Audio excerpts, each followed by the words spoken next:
Bismillahirrahmanirrahim. Assalamualaikum warahmatullahi wabarakatuh. Alhamdulillahilladzi bi ni'matihi tatimmus shalihat. Ashhadu an la ilaha illallah wahdahu la syarikalah wa ashhadu anna Muhammadan abduhu wa rasuluhu la nabiyya wa la rasula ba'dah. Amma ba'd. Baik teman-teman semua yang dirahmati Allah Subhanahu wa taala, para pendengar yang mudah-mudahan dirahmati Allah Subhanahu wa taala, insyaallah pada kesempatan ini saya akan sedikit sharing yang berkenaan dengan kemuliaan Al-Qur'an teman-teman semua. Tapi sebelum itu, pertama-tama marilah kita panjatkan puji dan syukur kehadirat Allah Subhanahu wa taala, yang mana berkat karunia dan hidayahnya kita masih diberikan dua nikmat terbesar dalam kehidupan, sekaligus dua nikmat terbesar ini yang kadang banyak dilalaikan oleh umat manusia teman-teman semua, yakni tiada lain tiada bukan adalah nikmat sehat dan juga nikmat keimanan. Tidak lupa juga sholawat beserta salam semoga tetap terlimpah curahkan kepada suri tauladan kita semua, kepada junjunan kita semua, yakni Habibana wa Nabiyana Muhammad sallallahu alaihi wasallam, kepada para keluarganya, kepada para sahabatnya, kepada para tabi'innya, dan juga kepada para tabi'ut tabi'innya, dan tidak lupa juga kepada kita selaku umatnya yang mudah-mudahan nanti bisa mendapatkan syafaat dari beliau sallallahu alaihi wasallam di yaumil qiyamah. Amin ya Allah ya rabbal alamin. Oke teman-teman semua, insyaallah pada sharing kali ini kita akan ngobrol seputar kemuliaan Al-Qur'an gitu ya. Kenapa Al-Qur'an ini bisa mulia gitu ya? Karena emang segala sesuatu yang berkaitan dengan Al-Qur'an itu akan menjadi mulia teman-teman semua ya. Karena memang Al-Qur'an itu di dalam Al-Qur'annya sendiri emang termuliakan, bahkan kita sendiri gitu kan ketika mensifati Al-Qur'an kita sering menyebutnya dengan Al-Qur'anul Karim ya. Al-Qur'anul Karim itu merupakan kalau di dalam ilmu nahwu sebuah kumpulan konteks na'at man'ut ya. Jadi Al-Qur'an itu ya sebagai man'ut atau yang disifati, dan Al-Karim sebagai na'at yaitu sifatnya itu sendiri. Nah, maka ketika kita menyebut Al-Qur'anul Karim berarti Al-Qur'an yang sangat mulia ya. Jadi yang dimaksud mulia di sini merupakan sifat dari Al-Qur'an itu sendiri teman-teman semua. Kemudian selain itu juga ketika memang kita ingin mengupas tentang Al-Qur'an, ingin mempelajari segala sesuatu tentang Al-Qur'an, itu ilmunya sangat luas, sangat banyak sekali ya. Bahkan dari mulai ilmu kaidah, ilmu tajwid, sampai nanti yang paling luas cakupannya itu adalah ulumut tafsir atau ilmu tafsir. Itu luar biasa ya, sangat luas sekali. Bahkan para ulama mufassir, para ulama ahli tafsir dari dulu sampai sekarang itu masih banyak yang mempelajari tafsir Al-Qur'an teman-teman semua, karena saking masih banyaknya gitu ilmu yang belum kita ketahui tentang keotentikan Al-Qur'an ini teman-teman semua. Ya, berbeda halnya dengan misal ilmu fikih ya, atau ilmu yang lainnya, ilmu tauhid gitu, yang memang itu dari sejak Rasulullah Shallallahu alaihi wasallam wafat gitu, dari sepeninggalnya Rasulullah Shallallahu alaihi wasallam wafat, itu semuanya sudah selesai ya, sudah sudah kamil, sudah sempurna gitu kan. Ya paling kesininya nanti ketika ada kontekstual ilmu fikih yang baru di kehidupan, nah nanti para ulama ahli fikih berijtihad. Beda halnya dengan Al-Qur'an teman-teman semua ya. Kalau masalah Al-Qur'an nggak bisa kita berijtihad gitu kan, yang ada kita nanti menukil pendapat-pendapatnya ahli tafsir, para mufassir, ataupun para ulama salafus soleh yang memang beliau ahli di dalam Al-Quran. Nah teman-teman semua, berbicara tentang kemuliaan Al-Quran gitu, dan segala sesuatu yang disandingkan ataupun yang bersanding dengan Al-Quran itu insya Allah pasti ikut mulia teman-teman semua ya. Sebagai contoh, di antara malaikat, di antara keseluruhan malaikat yang Allah ciptakan, beribu-ribu malaikat gitu kan, ada satu malaikat yang paling mulia, yang paling tinggi kedudukannya di antara malaikat-malaikat yang lain. Siapakah malaikat itu? Yakni adalah malaikat Jibril ya. Malaikat Jibril alaihissalam. Kenapa malaikat Jibril bisa menjadi malaikat yang paling mulia di antara malaikat-malaikat yang lainnya yang Allah ciptakan? Karena malaikat Jibril lah yang bertugas membawa Al-Quran, menyampaikan wahyu Al-Quran dari Allah Subhanahu wa Ta'ala kepada Nabi Muhammad Sallallahu Alaihi Wasallam ya. Dengan wasilah malaikat Jibril ini menjadi perantara gitu kan, menjadi perantara yang menyampaikan Al-Quran, maka malaikat Jibril ini menjadi malaikat yang paling mulia di antara malaikat yang lainnya teman-teman semua. Begitu juga di antara nabi dan rasul yang Allah ciptakan, di dalam suatu riwayat yang paling masyhur itu disebutkan ada 124.000 nabi dan rasul gitu kan. Hanya 25 yang wajib kita ketahui yang disebutkan namanya di dalam Al-Quran. Dan di antara 124.000 nabi dan rasul ini ada satu nabi sekaligus rasul yang paling mulia ya. Dari sejak Nabi Adam sampai Nabi Muhammad, dia ini adalah Khatimul Anbiya, nabi yang paling terakhir, nabi penutup. Siapakah itu? Adalah Nabi Muhammad Sallallahu Alaihi Wasallam. Kenapa Nabi Muhammad ini menjadi nabi yang paling mulia di antara 124.000 nabi dan rasul yang lainnya? Karena Nabi Muhammad ini yang menerima firman Allah Subhanahu wa Ta'ala, yang menerima wahyu dari Allah Subhanahu wa Ta'ala yang berupa Al-Quran teman-teman semua. Sehingga terangkatlah derajat Nabi Muhammad Sallallahu Alaihi Wasallam menjadi nabi yang paling mulia di antara 124.000 nabi yang lainnya. Sekarang kita berpindah ke waktu ya teman-teman semua, ke zona waktu. Kalau kita berbicara masalah zona waktu gitu kan, pasti dimulai dari detik, menit, hari, pekan ya kan, kemudian bulan, tahun, abad, dan segala macamnya gitu kan. Dimulai dari hari teman-teman semua.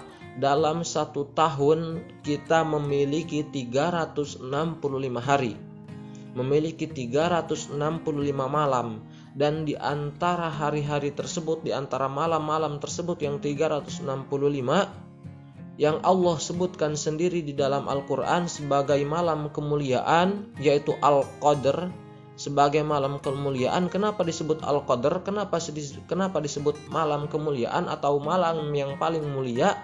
Bahkan di dalam Al-Quran itu sendiri disebutkan khairum min alfi syahr, Lailatul Qadri khairum min alfi syahr. Sesungguhnya malam kemuliaan ini lebih baik daripada 1000 bulan gitu. Jadi kalau dibandingkan satu malam ini dengan malam yang lainnya, perbandingannya seperti 1000 bulan, berarti 1000 kali 30 ya, kali 30 hari kan satu bulan itu ada 30 hari, berarti satu malam sebanding dengan 30.000 malam yang lain. Malam apakah itu? Malam Lailatul Qadar. Kenapa bisa mulia? Balik lagi ke ayat pertamanya di dalam surah Al-Qadar, Inna anzalnahu fi lailatul qadr, kata Allah Subhanahu wa Ta'ala. Karena kami telah menurunkan Al-Quran itu pada malam Lailatul Qadar ya. Sehingga malam Lailatul Qadar menjadi suatu malam yang paling mulia di antara 365 malam yang lainnya dalam kurun waktu 1 tahun teman-teman semua. Kalau kita beranjak ke kurun waktu yang lebih panjang, misal dalam kurun waktu bulan ya teman-teman semua. Dalam kurun waktu bulan, di antara 1 tahun kita memiliki 12 bulan teman-teman semua. Tentu saja bulan-bulan Qamariyah ya, atau bulan-bulan Hijriyah, atau bulan-bulannya umat Islam, dari mulai Muharram sampai Zulhijjah. Nah teman-teman semua, di antara 12 bulan ini ada 1 bulan yang sangat mulia, yang mana pada bulan tersebut seluruh amal kebaikan dilipat gandakan oleh Allah Subhanahu wa taala. Pokoknya bulan yang paling mulia, yang paling besar keutamaannya di antara bulan-bulan yang lainnya. Bulan apakah itu? Yakni bulan Ramadan, teman-teman semua. Pertanyaannya, kenapa bulan Ramadan ini bisa menjadi bulan yang paling mulia? Karena pada bulan Ramadan ini Allah turunkan Al-Qur'an di dalamnya, gitu kan ya. Sehingga bulan Ramadan ini menjadi bulan yang paling mulia di antara 12 bulan yang lainnya, teman-teman semua. Itu perihal zona waktu ya, zona waktu yang bersandingan dengan Al-Qur'an, teman-teman semua. Tadi yang pertama gitu kan tentang malaikat dan juga nabi, berarti itu berkenaan tentang orang ya atau tokoh yang disandingkan atau yang bersandingan langsung dengan Al-Qur'an. Sekarang perihal tempat, teman-teman semua ya. Di seluruh muka bumi ini, dari ujung kutub utara sampai ujung kutub selatan gitu kan ya, dari ujung barat Amerika sampai ujung selatan Papua Nugini, itu di seluruh muka bumi intinya ini ada tempat yang paling mulia ya, ada tempat yang sangat mulia, yang mana di tempat itu ketika kita melakukan kebaikan sama dilipat gandakan menjadi ratus kebaikan, menjadi beribu-ribu kebaikan ya. Bahkan dalam suatu riwayat disebutkan gitu kan ya, ketika kita sholat di Indonesia nih dengan sholat di tempat yang sangat mulia ini tuh perbandingannya bisa nyampai ribuan kali lipat, teman-teman semua. Apakah tempat itu? Mekah dan Madinah, teman-teman semua. Kenapa Mekah dan Madinah ini menjadi tempat haram, tempat yang sangat mulia?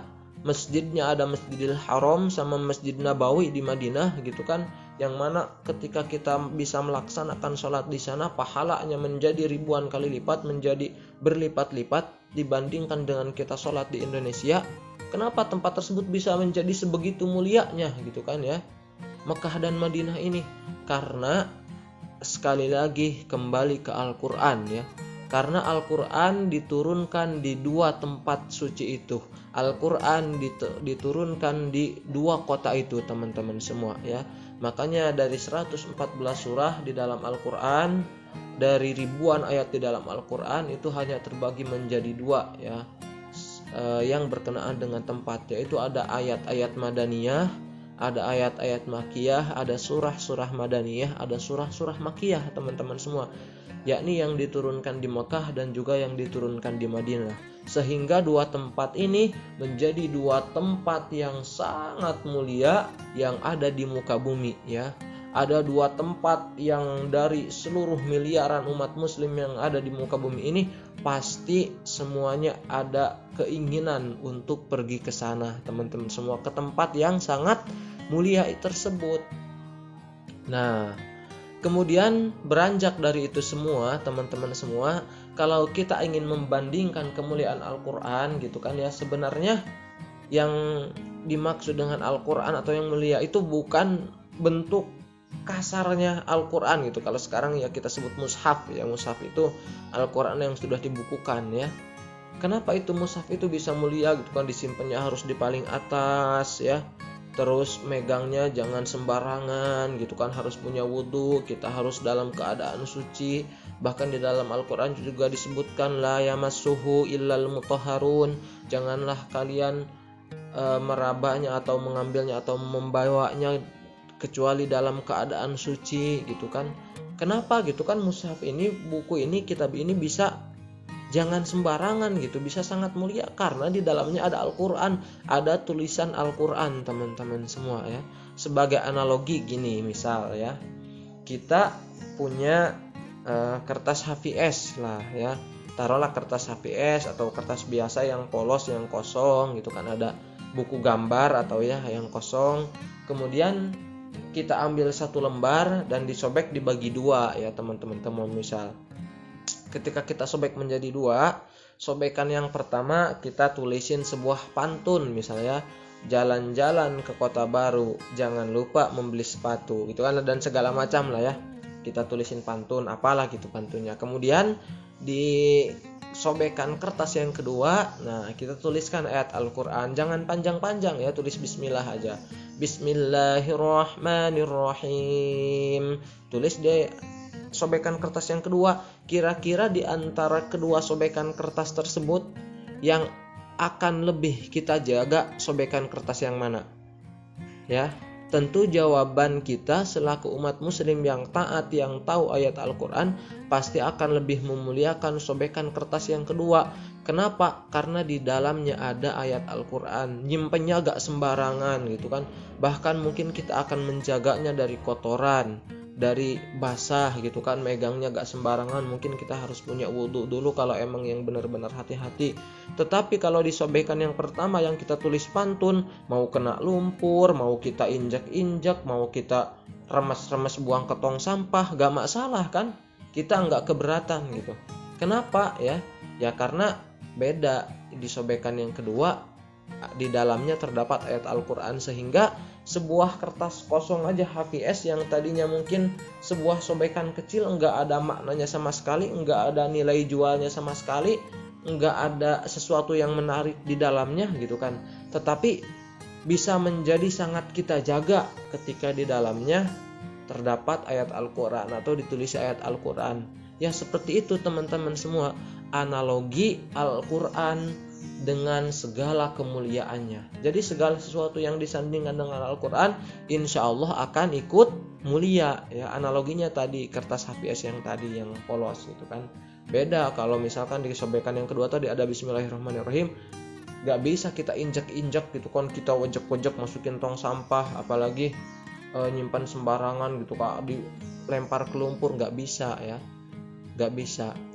Karena sekali lagi di dalamnya ada tulisan Al-Quran, dan Al-Quran ini yang mengangkat derajat HVS tadi yang asalnya nggak ada harganya sama sekali, nggak ada nilainya sama sekali, menjadi sangat berharga, menjadi sangat mulia. Begitupun juga kita umat manusia, teman-teman semua, mungkin boleh jadi kita ya masih kurang dalam belajar ilmu agama ya. Kita ya akhlaknya masih jauh dari sempurna gitu kan. Tetapi sebisa mungkin kita harus bisa mendekatkan diri dengan Al-Quran ya. Karena segala sesuatu yang disandingkan dengan Al-Quran, insya Allah nanti akan terbawa kemuliaannya oleh kemuliaan Al-Quran itu sendiri, teman-teman semua. Terima kasih, ya itu saja. Mudah-mudahan kita semua bisa menjadi sahabat Al-Quran, bisa menjadi para pembaca Al-Quran yang istiqomah, bisa menjadi para penghafal Al-Quran yang menjaga kalamullah, yang menjadi keluarganya Allah di muka bumi. Sebagaimana masih banyak lagi hadis-hadis dari riwayat Nabi Muhammad SAW yang menyebutkan keutamaan Al-Quran, ataupun yang menyebutkan ataupun yang bertemakan Al-Quran dengan segala keutamaannya, dengan segala kemuliaannya. Oleh karena itu mudah-mudahan kita juga termasuk sahabat Al-Quran, termasuk para generasi-generasi Ahlul Quran di dunia ini kelak. Amin ya Allah ya Rabbal Alamin. Mungkin hanya sekian yang bisa saya sampaikan. Kurang dan lebihnya mohon dimaafkan. Mudah-mudahan bisa menginspirasi kita semua, bisa lebih membuka mindset kita semua agar senantiasa lebih dekat dengan Al-Quran. Kurang dan lebihnya mohon dimaafkan. Kalau memang ada kata-kata yang kurang baik, ada kata-kata yang salah, itu murni dari kejahilan, dari kebodohan, dari kesalahan saya pribadi. Kalau ada kebenaran itu datangnya dari Allah Subhanahu wa taala. Hadani Allah wa iyyakum. Subhanakallahumma wa bihamdika asyhadu an la ilaha illa anta astaghfiruka wa atubu ilaik. Wassalamualaikum warahmatullahi wabarakatuh.